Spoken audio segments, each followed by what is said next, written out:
source for a lot of the gas companies, which once it's taken out of the ground, it's purified and liquefied. But it's coming out very pure, but everybody's trying to make beverage grade. And beverage grade is what would serve the cannabis industry as well, by the way, because there are various grades sold, and you might say, but in the end, it's virtually all sold at beverage grade, or maybe a few industrial locations, or some, say, hospital grade, and that's another story. Hey guys, it's Mandy with Global Hemp Association. I wanted to say thank you so much for joining. I'm excited about the opportunity to build a relationship and connect this supply chain. I mean, after all, that's why we started the association. Our association was built on the foundation of connecting supply chain, building relationships, and helping you grow your business. Anyone from farmers, manufacturers, and distributors, people that are passionate about the supply chain, and those creating products selling into biofuels, plastics, textiles, construction, and building materials. And we're live. Hey, Sam. Hi. Welcome. Thank you very much. Thanks for joining me this morning. And thank you, everybody else who's listening right now. I really appreciate you guys tuning in. I would let us know where you're coming in from, who you are. We'd love to chat with you. I'm really excited about this conversation because Sam is not from the hemp industry. He's not trading or working necessarily in the industry, but it's been interesting as we've had conversation to see the connection to where hemp could be a value add, or where byproducts of processing industrial hemp can be used in what Sam is doing. And so I'm really curious, and it's been interesting because the conversation around hemp, like I just mentioned to Sam, has been so focused on carbon sequestration and reducing the carbon footprint and reducing emissions. And Sam is actually in the industry that is buying and selling or trading CO2 and carbon dioxide. And so it's fascinating to me how byproducts of processing industrial hemp could potentially be carbon dioxide, and then where that could be actually traded or reused. And so we talk about this circular economy or sustainability, and so I'm kind of interested and excited about this chat. But first, I'm really interested, before we get started, let me back up a little bit. Sam, you want to tell everybody real quick who you are and what you do and what is your background and how you got to where we are? Okay. My name is Sam Rushing, and my company is Advanced Cryogenics Ltd. I'm a CO2 consultant. I work all over the world, and most of my work is in North America, but I've worked in many countries throughout the world as a consultant. And toward that end, my work involves evaluating CO2 sources, developing new CO2 sources, CO2 production plants. And production plants essentially is purification of a raw stream that's coming off of a process, chemical process. And also my other work is involved in applications for CO2, such as we talk about supercritical extraction and greenhouse enhancement, things like that. Plus, a lot of it in the food and beverage industry, as well as industrial applications for CO2. And of course, what's happened over the last few years, and even more so the last year or two, has been a drive toward limiting CO2 that's being vented to the atmosphere, recovering it and using it in a process, and hopefully trapping it in a process. And so we're trying to reduce, or not add to at least, the CO2 content in the atmosphere. It's over 400 parts per million right now. But anyway, further on my background, I'm a chemist by background, and prior to running my business, Advanced Cryogenics, I worked for a company called AmeriGas CO2 Division. The AmeriGas organization was owned by a utility in Pennsylvania. They sold off pieces of it to whomever, and when the company sold out, I formed my company. In the merchant company, the AmeriGas organization, I held many jobs, applications engineer, all kinds of things like that. So, I feel I'm very well rounded as a consultant. I provide virtually all types of services relating to the commodity, and expert witness work and all kinds of stuff. So anyway, Mandy, that's kind of the short of it right there. Okay, so can you real quick, I want to hear about some of the projects you've worked worked on, what have been some of the most interesting types of products, or I mean, not products, projects?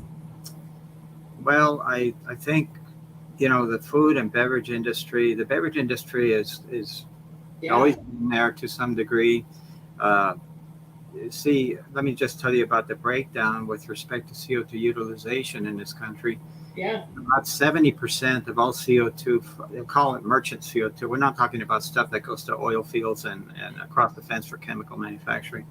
But the so-called merchant trade, 70% is food and beverage, of which about 70% of that would be food. And that kind of food application would be fast freezing using CO2 as a refrigerant for cryogenic freezing.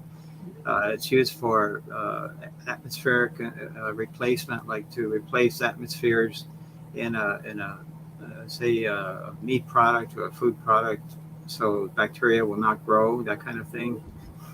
It's used for production of dry ice and CO2 snow for shipment of products. And of course, during the pandemic, there was a whole thing about Pfizer.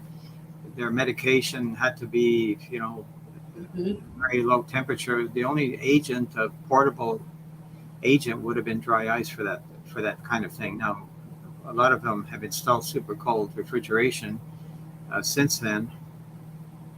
But anyway, it's that's the food industry. Beverage industry, has always been there for carbonated beverages. It picked up more so with carbonated water, and now the so-called craft beverages.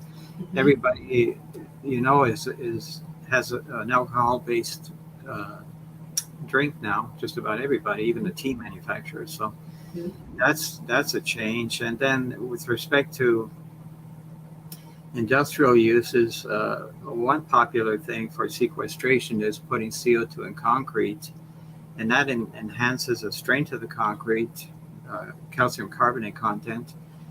It also sequesters it indefinitely. So, but then that's a finite amount of CO2 that could go out there for sequestration.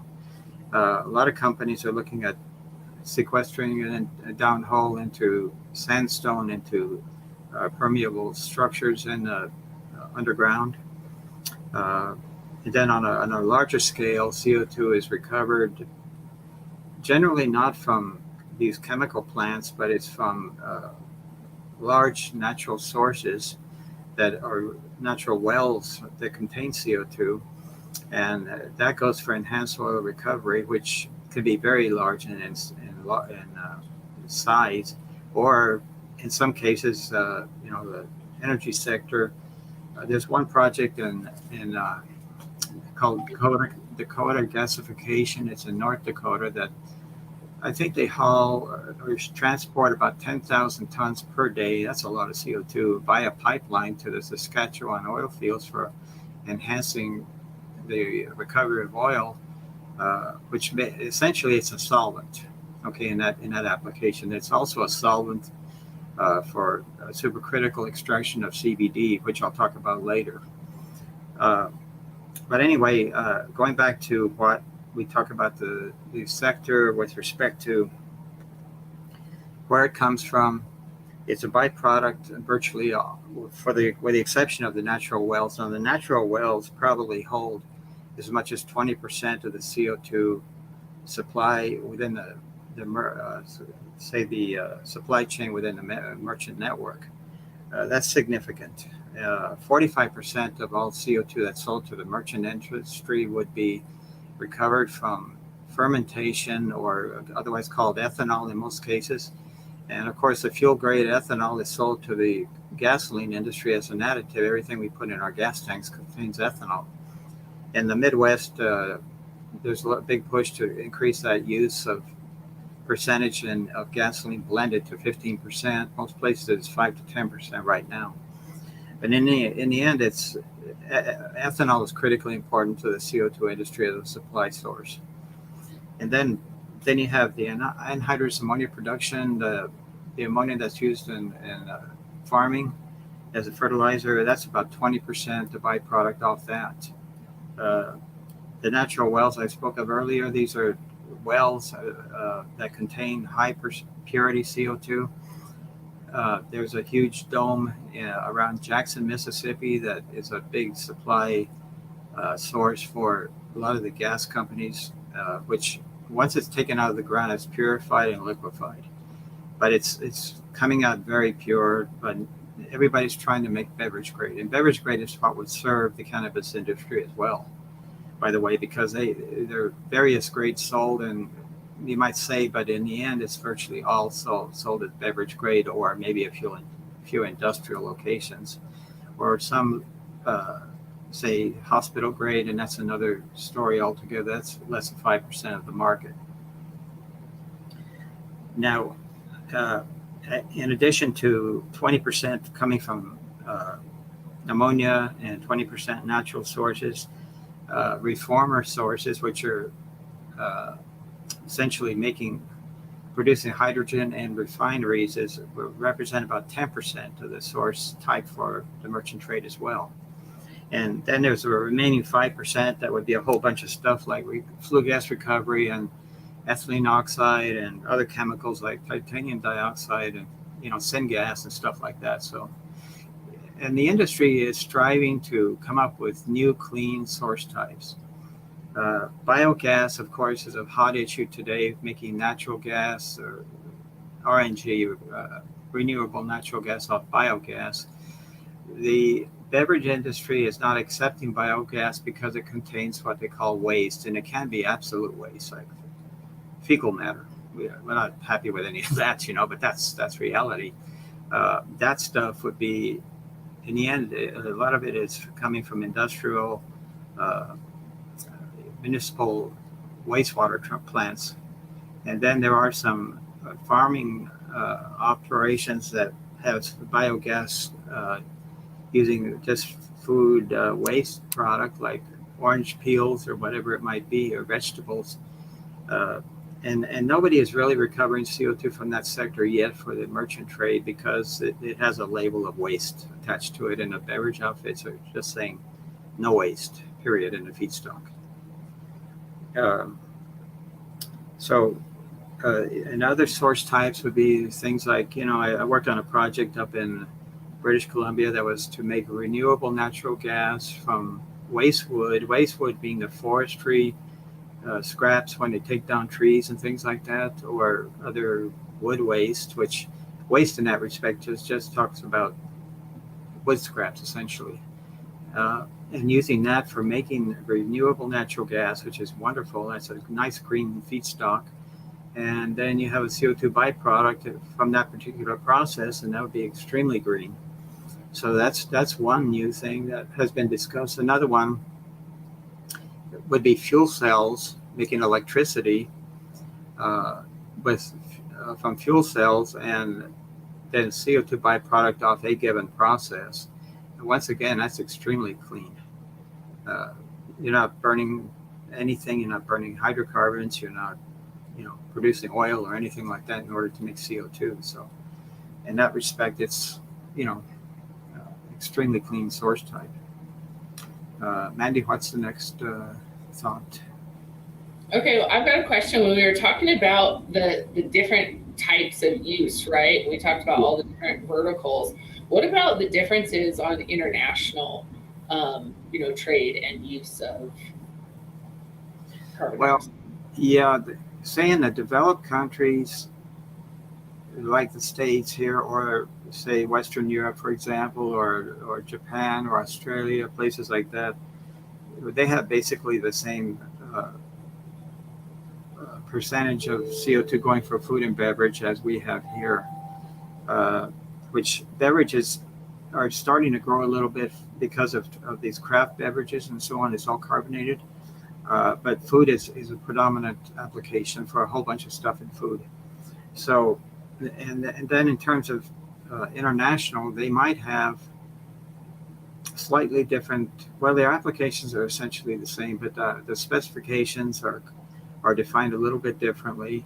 Although there is a beverage group, which a trade association that has set standards for beverage quality, and that's that. It's like black and white. So in that respect, the whole bio discussion really comes down to what does bio mean? Yeah. Well, know? yeah, in that respect, essentially what it comes down to is, we're talking about purity Yeah. as the end result. And we have to have absolute purity for beverage grade, and virtually everything is produced as beverage grade because, in fact, the gas companies refuse to separate trailers or need distribution equipment for, say, industrial versus, food grade. Yeah, which I wish they would for the sake of something like biogas, but stuff going to industrial uses like, say, welding gases and things like that, or foundries, things like that are not going to care about, the source type as long as it's produced. Organic versus. Yeah, right. So heavy metal potentially or other chemicals maybe in the plant. Yeah. Okay, so what about, you had mentioned that using CO2 for atmospheric enhancements. What does that mean and how is that done? And can you talk to me about that? Yeah, well, we have somewhere, because of increased emissions in the atmosphere, we have around 400 parts per million CO2 in the atmosphere everywhere that we breathe. Right. At one time it was in the 300s, high 300s, mid to high 300s. Now it's in the low 400s. But anyway, to enhance the growth of cannabis plants, for example, the buds, they call for raising the atmospheric content in a greenhouse to 800, the range between 800 and 1,000 parts per million, okay? And we have 400 in the air that we breathe, so it would be raised to that level at a bare minimum. Now, some say you can raise it to 1,500 parts, and that's fine. And I would suspect that, some operators claim that 1,000 to 1,500 parts per million in the greenhouse versus the 800 to 1,000 would be more effective. Well, it's within that greater range. It's probably very good. And the ultimate result is that you will improve your yield by 10 to 25% with this enhanced content of CO2 in the atmosphere. Generally, it takes somewhere about 2 weeks to see results. The day per day, every day that where you have growth in the controlled greenhouse, there should be 12 hours of light, we hope, and temperatures, consistent with what we have in greenhouse operations. So, it really does work, and there are a whole bunch of these greenhouse operations in kind of western part of Ontario, and there are other places where they have a lot of concentration of cannabis growth. It's interesting to me to hear this, right? Because when we look at like sustainability and the carbon footprint of a cannabis operation, of a medical or recreational indoor grow in a greenhouse, it's pretty carbon intensive. It is. It is. No doubt. It is definitely. But on the other hand, you have to look at the CO2 uptake by the plant. So that's a form of sequestration. Sure. And so, in the world of sequestration, everybody is seeking methods to reduce their carbon footprint. So if you're able to have enough plants that with a CO2 uptake, just as a forest in a way, you're going to, it's what they eat, right? It's good for them. Trap the CO2. That's correct. Yeah. Okay. Well, interesting. So talk to me about the on the cannabis side, right? And cannabis grows when you're seeing the influx, right? You said increased yields. Are the typical grows then sequestering the carbon? Yes. That's what they eat. That's correct.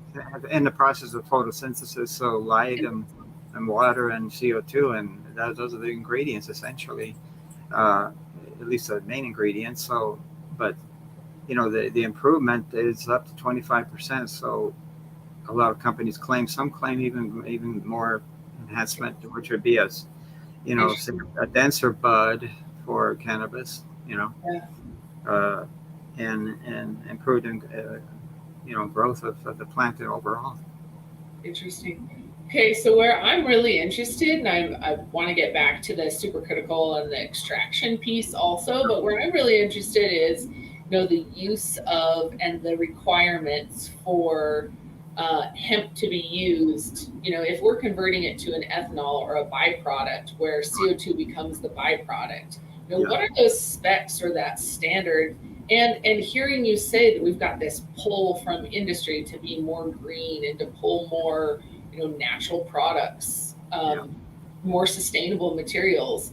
Can you dive into that a little bit more? What are some of the questions that would come up? What are some things to consider? Maybe where are some points that we need to, or groups or organizations? You had talked about an event, that's coming up that you're speaking at, where it may be good opportunity for us to learn about where off takes would be, from processing.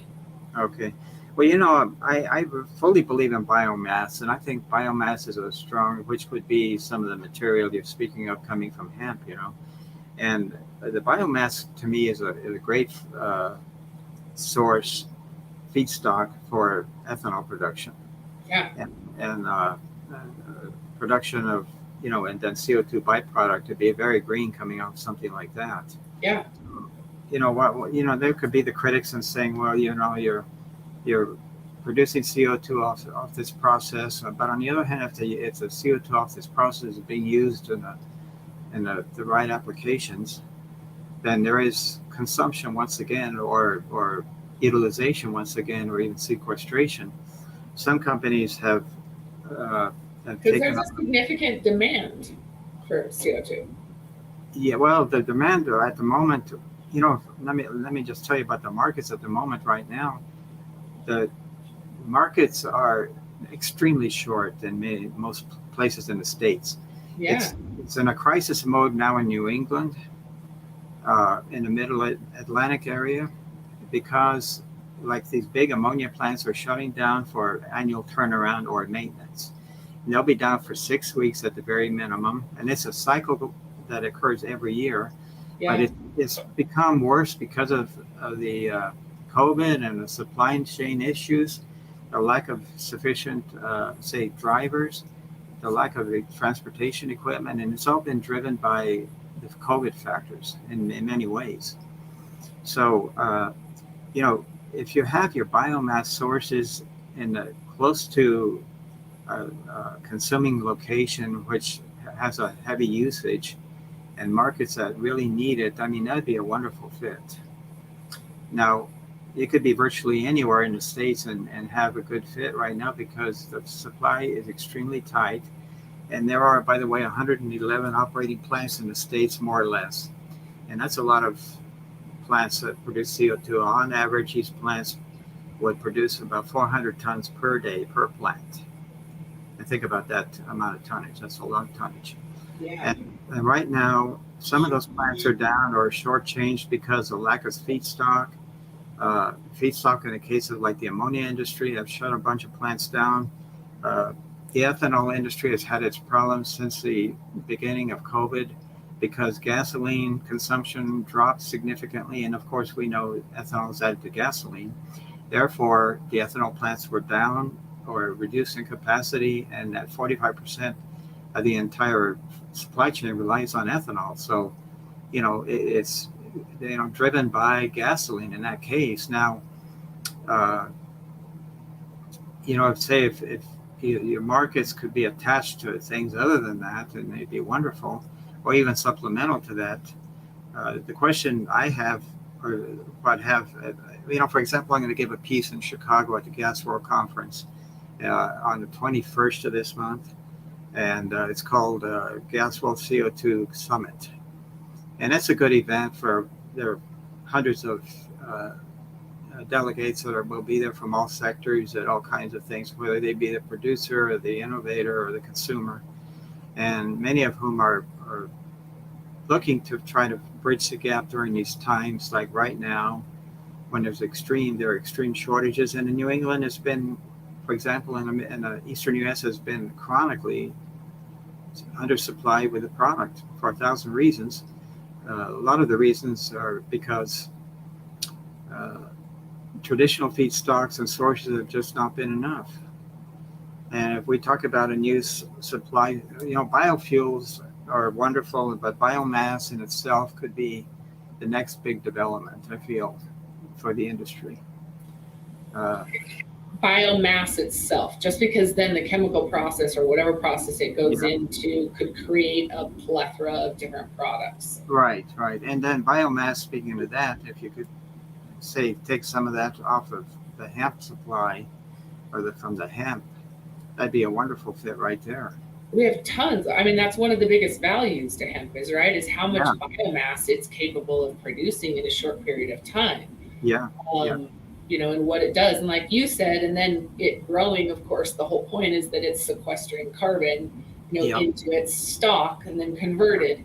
And so, that it's like you said, it becomes this circle.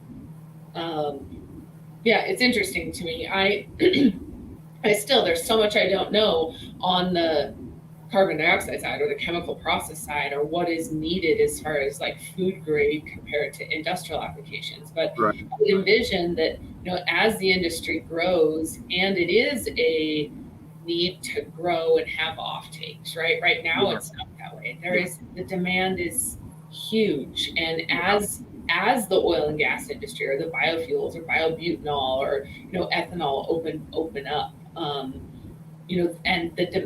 the demand for acres, to fulfill those orders becomes, doable, and we start to see acres grown, then I can see it definitely, merging into this. But I see where the demand really becomes, we've got this need on one side of the industry where we have a potential option to fulfill or to move into these biofuels or biobutanol or bioethanols.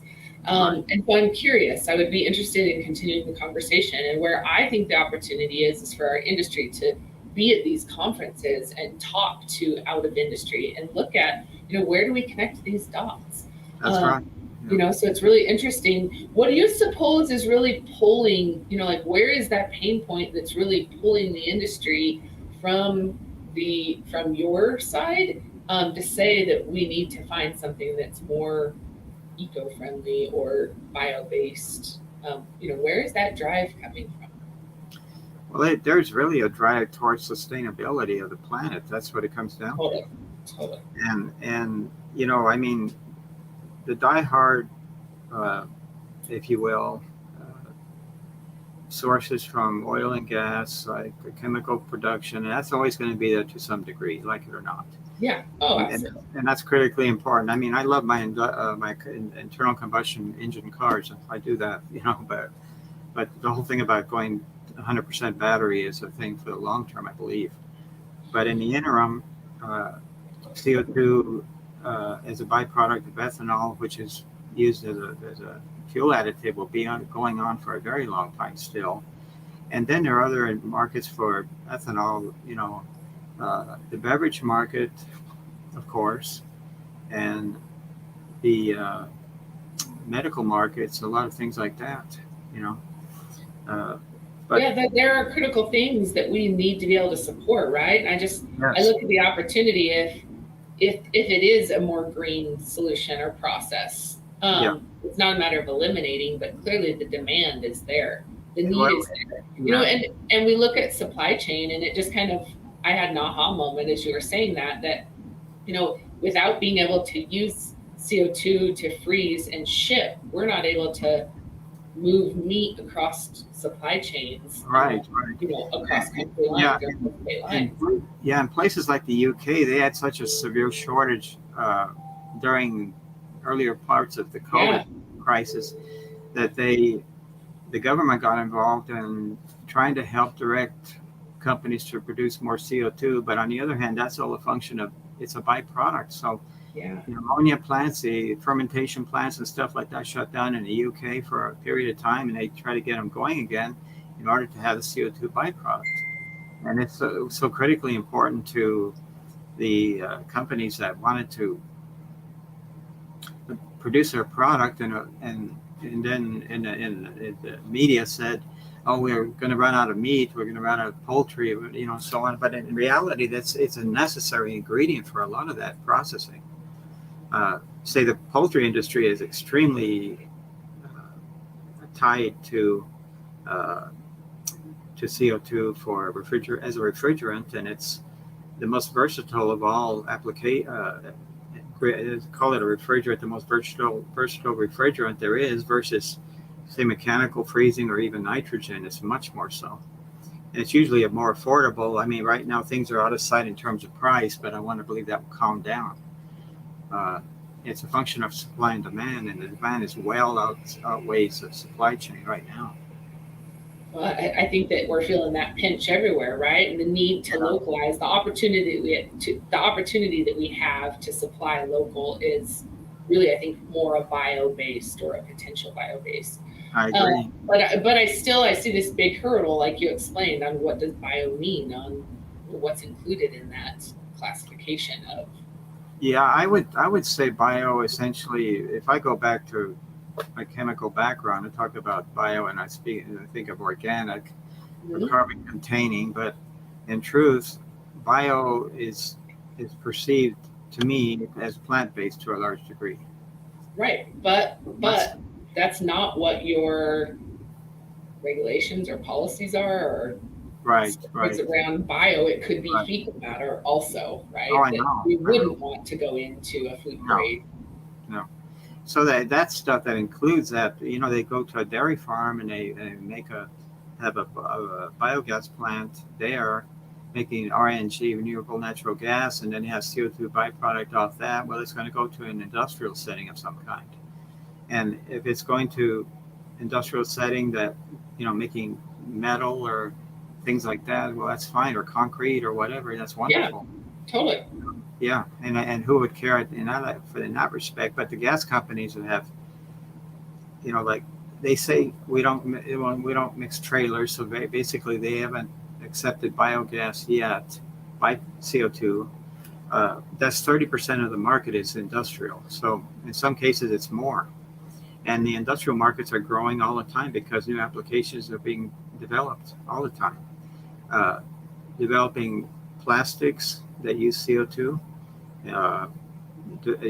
things that replace hydrocarbons, and CO2 is an ingredient, and fuels, methanol, for example. I mean, that'd be a wonderful feedstock for something like methanol, CO2 off some of those sources. But back to hemp, you would easily produce a food and beverage grade off that, and then the markets could very much love that, for that matter. So it's a function of trying to find the principles, the investors, say the technology firms that would apply this, but I'd like to think the future could very well include hemp, and it should. I was talking to myself and I was on mute. There's a little bit of red tape, right? Just like we're finding in all these other industries. I think Natasha brings up a good point. And I think that this is not in full scale. I think we will always need freezer capabilities that we just can't provide. But I think better insulation is a key piece to reducing the amount that we need, right? And reducing what is required, or the amount of time that it can retain its temperature or keep its temperature. But I think that we will always need freezer. We will always need to be able to drop temperature below room temperature, or below 70 degrees or whatever. Yeah. But yes, I think that this is a value add also, right? That hemp has. It's extremely insulative. It will do better. And I think one of the biggest values is in those big trucks, or in RVs, in living quarters, in large areas, not just inside cars. And so becomes pretty awesome. Bill, hi, it's great to see you. I'm interested in what Bill has to say here. In the EU, R744 CO2 is rapidly replacing, chlorofluorocarbons and refrigeration, since it allows large waste heat recovery and gas cooler. Are you seeing R744 use increasing in the US? Are R744 specs just for food grade CO2? No, I'll tell you what, Bill. I think what's happening, I've investigated converting companies that look to convert from chlorofluorocarbons, so-called freon, all types of refrigerants and say like in a supermarket industry where they have huge amounts of refrigeration demand, and CO2 refrigeration is in fact viable, but it needs to be in warmer climates. Now, I understand that there are a few of them here in the States in the South that are actually using CO2 in lieu of CFCs, which are very effective. And what I've read and what I've investigated and what I've heard is they're not really doing it much in the cold climates, but more in the warmer climates. So it's what does R744 mean? What is that? What is EU R744? European? Yeah, I'm not familiar with R744. That's the thing. I'm not familiar with that. That's a common. R744. It's a common what? No, it's a code of some kind. I don't know. Bill, if you don't mind, I'm interested in this question. I'm just not sure what R744 is, and where that comes from, I guess. Just for food grade CO2, or R744 specs. Is that an ASTM code, I wonder? Anyways, curious. I'd love to know. Okay, so Sam, talk to me about clients. Oh, refrigerated. It's a refrigerant. It's a refrigerant code. I got you. Okay. Yeah. I don't. Well, speaking of refrigerant code and so on, what I look at and I don't see a refrigerant code per se that would govern CO2. There might be an industrial uses like trying to replace CFCs with CO2 for some of the large industrial users like say supermarkets and so on. And once again, I mentioned that I think a few have converted over here in the States in the southern climate and the hot climates. But I also understand they haven't done so in the northern part of the States. Now, what they're doing in Europe, I understand that's much more common. And frankly, they've been following guidelines that have been much more, say, fostering, good practices for the environment more in Europe than they have here for a long time. Right? I believe that, at least in a lot of the European countries. Gotcha. So that's how I see it. Now, the only thing about codes and that kind of thing, that CO2 usage, predominantly food and beverage. Well, if it's a food grade, then there are codes that govern food grade, and trade associations, things like that have identified the requirements for purity. Now, I'll tell you what, if you have a food grade CO2, it would meet anything, the spec that Bill is talking about. So I'm sure of that. Gotcha. Okay, so talk to me about engagement with you. As a consultant, talk to me about how does somebody engage? What does a typical engagement look like? Who are the best clients that you're working with? Talk to me about who fits inside this box if somebody is looking for service. Well, companies come to me. I've written hundreds of articles in the industry on CO2 applications and practices and sources and whatnot, but a lot of them come to me via my website, which is www.carbondioxideconsultants.com. That's one way, or just look me up as Sam Rushing CO2. You'll come up with a whole bunch of hits, and then my name will be there predominantly, and phone number. I can get my phone number, 305-852-2597. What about your email? I think your email is, I've got your email. Yeah, rushing@terranova.net is my business email. And I'll share your phone number here for everybody also. And Mandy, I'm engaged on a project basis, a lot of times, sometimes hourly basis, to evaluate sources, evaluate processes, and evaluate the cost of production and the markets for CO2 and the demand and things of that nature, and the supply within a region, within a country, as to whatever you're doing as a project. Interesting. Okay, so here's a comment Bill said. Trader Joe's is switching all stores naturally. or nationally, to R744, all hot water and space heat is captured from the refrigeration system. Okay. Okay. Interesting. New refrigerant codes. Yeah, that's just. Well, I could see. It's amazing what you know, Bill. Yeah. Well, they're environmentally friendly, no doubt. So. And I think this is something that really pays attention to this, like, use of energy and what's happening in a trade and or a change or an advancement in technology, and it'll be interesting, especially as the demands. There's a need to find a new solution for a lot of this if our demand is not being met. So yeah, it's interesting.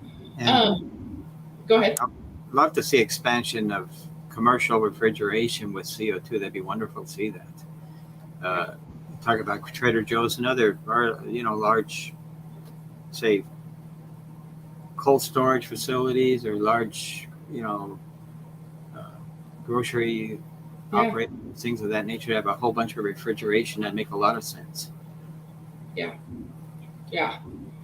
See, and this is the kind of stuff just more and more. I was so, and still am, just a baby, but so disconnected from where my food came from, where my clothes come from, what is involved in the supply chain in order for me to have the convenience of walking into a grocery store and buying something off the shelves.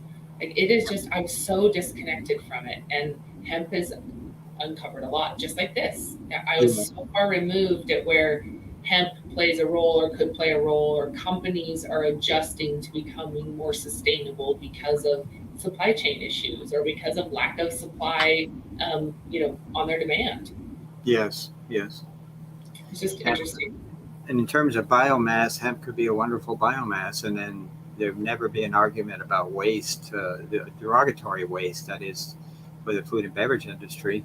And if you're purifying to beverage quality, that's going to be just fine for as a refrigerant, very much so. I know that. That's one factor I do know. It's a little bit in its infancy here in the States, but I feel that there's room for growth. Yeah, absolutely.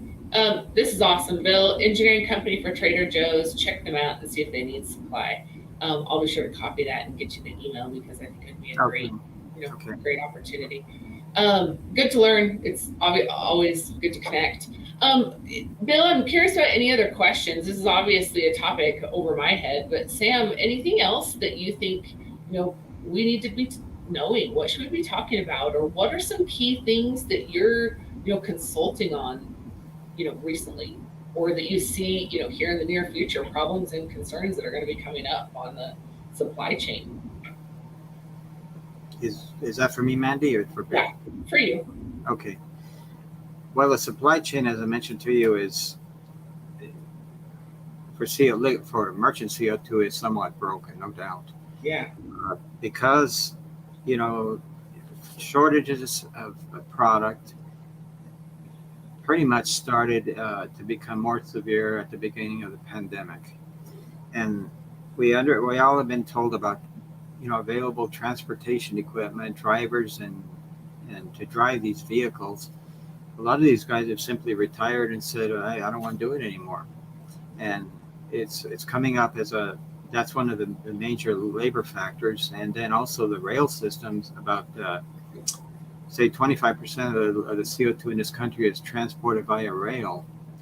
Let's talk about North America at large, and for the northeastern U.S., which has had dire shortages of CO2, a lot of that stuff has come out of Canada, and the Canadian rail, CN, has had their problems with labor. So, in fact, and there might have been strikes, but I believe that there's plain old lack of labor, train labor. So that was a big problem there in terms of getting product from, say, Quebec and Ontario down into New England, for example. So in terms of the supply chain, I just feel that we need to develop more sources, and of course, if we can develop sustainable sources, bio-based sources like hemp would be wonderful. Okay, so Bill's got another great question. Any new technology for CO2 removal from biogas? Biogas cleanup is expensive, but can produce CO2 as a byproduct. New technologies? Well, on the subject of biogas, you have roughly 55% methane and 45% CO2. And the CO2 coming off that is not so bad in terms of the product. However, it contain, biogas has never been successfully used to my knowledge, in the supply chain for CO2. Now, I feel that is up and coming to change. Now, the beverage firms have this association of biogas containing waste, okay?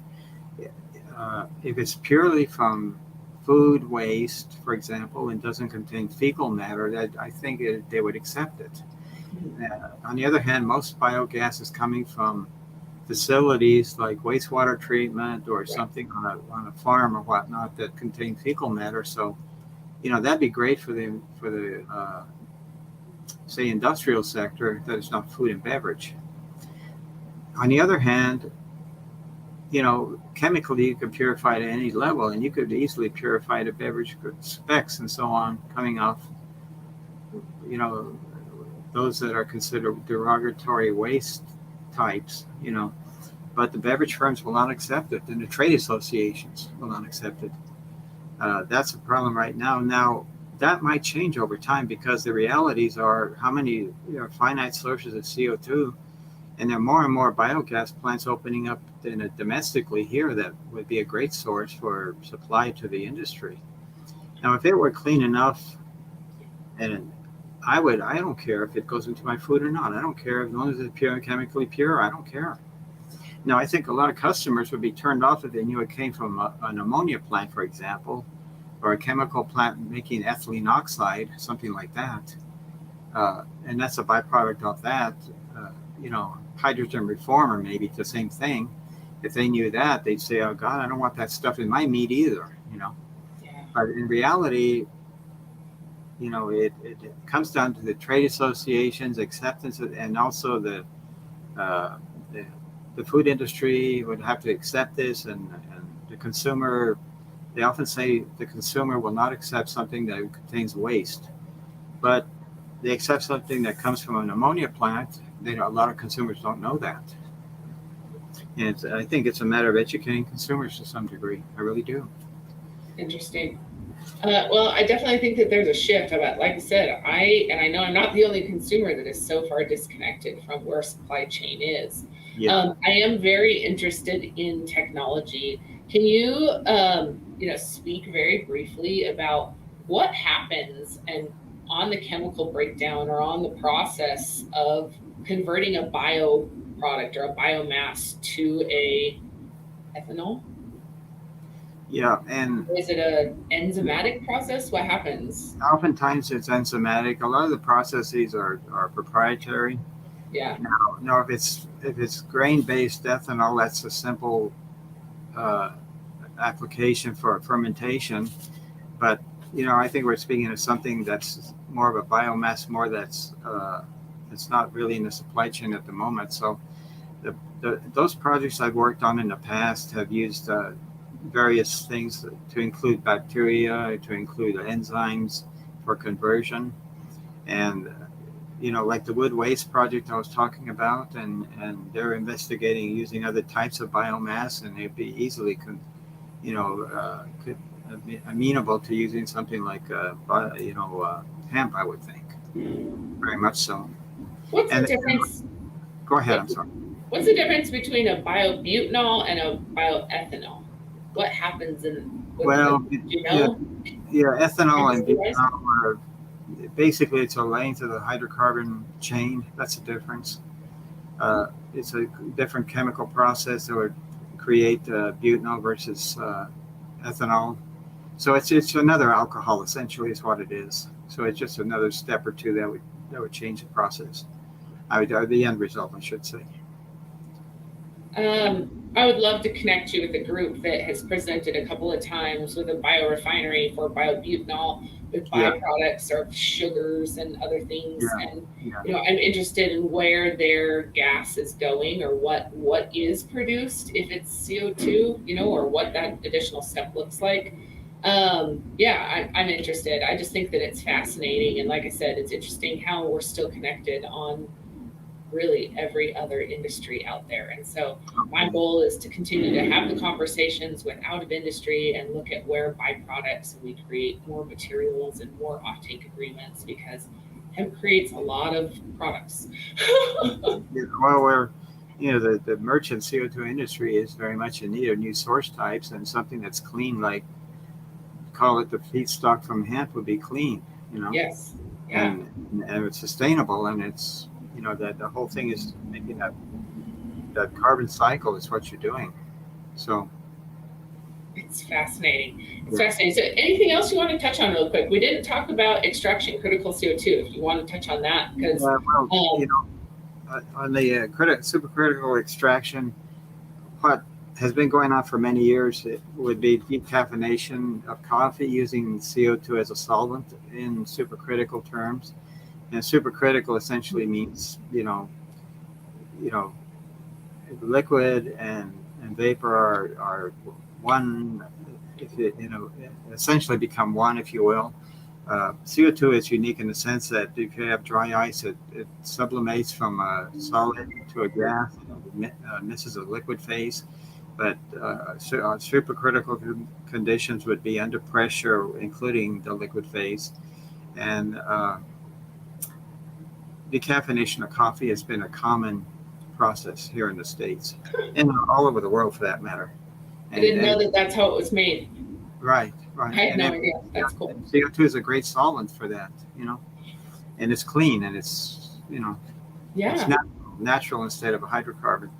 Now, the argument about what is really pure and what is really good to be used as for supercritical extraction as a solvent, CO2, we could call it a natural product. And if it's coming from a clean source, well, virtually everything is a clean source in today's world, because it's coming from, it would be a beverage grade product, which has to meet those specifications. So in lieu of something like butane, propane, or hexane or whatnot, the long chain hydrocarbons would be, it could go on and on about the size of the hydrocarbon chain, but still, if I were consuming CBD, I would like it to be coming from a clean operation for extractions using CO2 versus a hydrocarbon.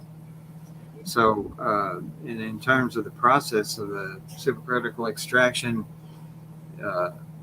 the extracting device extractor is raising the pressure from up to 3,005 to 5,000 psi to extract that that CBD oil from the cannabis, And then CO2 in that case is recovered and recycled and collected, and it's basically a loop system. There is some replacement, but it is essentially a loop system, so it's not wasteful. Yeah. I think that, well, and again, this is a topic, like there's lots of different types of extraction. There's a lot that are ethanol based. There's some that are CO2. I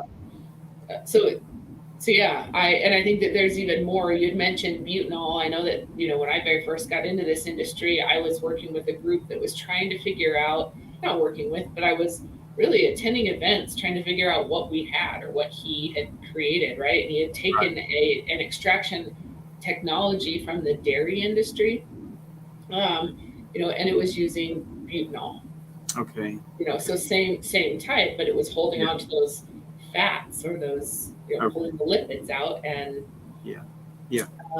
extraction. But then the separation it was also pulling the chlorophyll and everything else. And so there were a lot of differences on what it is. But it was interesting. I learned a lot. I learned a lot for a second about, I shouldn't say a lot, but I definitely dove in for a couple months on extraction and trying to figure out what it was. Yeah. And then, if you talk about CO2 overload for the human body. I mean, we have 400 parts in the atmosphere, every all the air that we breathe. They talk about CO2 poisoning and asphyxiation and so on. This is just worth a mention, I guess. If you have as much as 10,000 parts, you become drowsy. And 12,000 parts, which would be 1.2% CO2 in a given place, it's going to cause headaches, and then it goes on and on. From that point, over 20,000 parts would cause death, and for the sake of like asphyxiation. So CO2, in processing plants has to be monitored with respect to atmospheric level, and a lot of ventilation has to occur. Yeah, I can imagine. See, and this is the processing of or manufacturing of the product that we in the industry are trying to sequester, right, and trade the carbon. And so it's such an interesting dichotomy relationship. It's such an interesting crossover that really all the materials that we're hoping to be made out of hemp will need to be, for example, transported with or could potentially be needed to transport the material or transport the hemp burger or hemp chicken or hemp oils or whatever it is. It's just or extraction of it, processing of it. Just interesting to me. Okay, well, I don't want to take up any more of your time. I enjoyed the conversation. I would love to continue to have this conversation. I'd really like to connect you with Vinny. Vinny and his partner have done some incredible things with biobutanol, and I'm actually interested in what is the offtake and what does this look like? I know they're focused on biobutanol though versus the ethanol, but I would assume that the process is probably pretty similar or something close to. So I'm interested in what that would look like and what opportunity then would we have to fulfill one of those demands, or what are some of the immediate hurdles that we need to overcome? Like you said, if it's not accepted through the associations or through the, if the standard is still not developed, it's something we've got to look into. Yes. I think biomass has a great future, but it hasn't been tapped very much so far as a feedstock or CO2 is one of the sources for CO2 feedstock and making food grade CO2 food and beverage grade. We're short of it in the States and short of it right now. They have a crisis of sorts again in Europe going on. Same thing. Yeah. Okay. Well, let's talk about it. We've got to figure a way to get it out of the air and then use it to be efficient. We've got to find a way. And again, hemp is a great resource for that. And the amount of biomass that it produces in the short period of time and our ability to grow it in so many regions is really beneficial. But man, we've got a long way to go at being able to scale acres, to even fill demand, I would imagine, for a project like this. Yes, that's true. Yeah. Great. Anyways, well, I sure enjoyed the conversation, Sam. Thank you very, very much. Real quick, one more time, how does somebody get a hold of you if they want to connect? Yeah, that would be wonderful. And then somebody recently connected with me on LinkedIn. It's just Sam A. Rushing, very easy. Awesome. And or read my articles, and there's always a reference to my contact information. Awesome. Cool. Mandy, I appreciate your passing my information around. I really do. Absolutely. I would love to continue this conversation. Let's stay in touch. If you need anything, or if you hear conversation evolving about bio-based, materials, please keep us in mind. Yes. We have lots of people, within the association that are working on, various industries or various different sectors that, could potentially feed into the biomass sector. Right. If not more, but that's very minimal, right? The biomass I agree. is available. So Cool. Well, thank you very much, Sam. We'll see everybody later. We do have another interview tomorrow. Theo is opening the Prairie Band Ag is opening his facility here pretty soon. So we're going to get on and interview him and talk about what processing looks like for them, where they're located, equipment, and so forth. So we encourage you guys to get on and log on same time tomorrow, 10 a.m. On our YouTube channel. And then if you haven't already subscribed, please subscribe to our YouTube channel. Our channel is growing. There's tons of content being added every week. Lots of great connections. And so be sure you get on there and register. Also, if you're not already a member of Global Hemp Association, we would love your support. It's $75 a month or $750 a year. We would love to have you involved, help drive your connections, build relationships, and especially getting involved in what's coming, right? How do we really impact what's ahead of us? All of our members also get access to our fiber variety trials that we did this year. All of the data will be available to members in May of 2023 or to sponsors November, December of this year. As soon as the trial data comes out and we get it compiled, we will get it released. Just remembering that so many areas, different areas or different states planted significantly, different times, some 30 or 40 days, 50 days apart. And so that really impacts when we're able to get the full data out to everybody, but we'll be sending updates out. So we're really excited about it. I want to be sure that we share data info, 10 varieties, 10 different states. Anyways, thanks again, Sam. Thank you for everybody that joined. I sure appreciate you. Talk soon. Thank you. Bye. Absolutely. Bye-bye.